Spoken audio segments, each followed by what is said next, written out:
দেশের মানুষ একটা পরিবর্তন চায় এবং 13 তারিখ থেকে বাংলাদেশের মানুষ একটা পরিবর্তন দেখতে চাচ্ছে।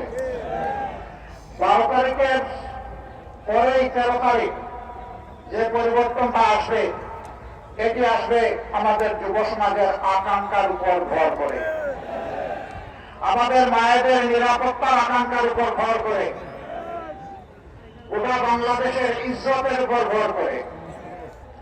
আমরা আর কোন আধিপত্যবাদকে মানব না, আমরা আর কোন বেশিরভাগ দেখতে চাই না, আমরা আর কোন দুর্নীতিগ্রস্ত সরকার এই দেশে দেখতে চাই না।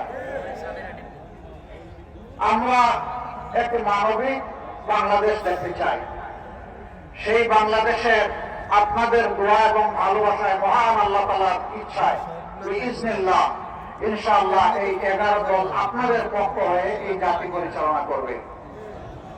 কাজেই আপনারা যদি ডাক্তার সৈয়দ আব্দুল্লাহ মোহাম্মদ তাহেরের উপর আস্থা রাখেন, তাকে বেছে নেন আপনাদের পবিত্র মূল্যবান ভোটের মাধ্যমে, ইনশাআল্লাহ আমি আল্লাহর উপর ভরসা করে বলতে পারি মন্ত্রী পরিষদে একজন সিনিয়র সদস্য এই চট্টগ্রাম পাবে ইনশাআল্লাহ।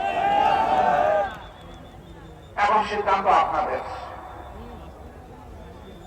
চট্টগ্রামবাসী এই সুযোগ কাজে লাগাবেন কিনা এটা চট্টগ্রামবাসীর সিদ্ধান্ত। তবে আমি আগেই বলেছি, মূল ফয়সালা আল্লাহ রাব্বুল আলামিনের।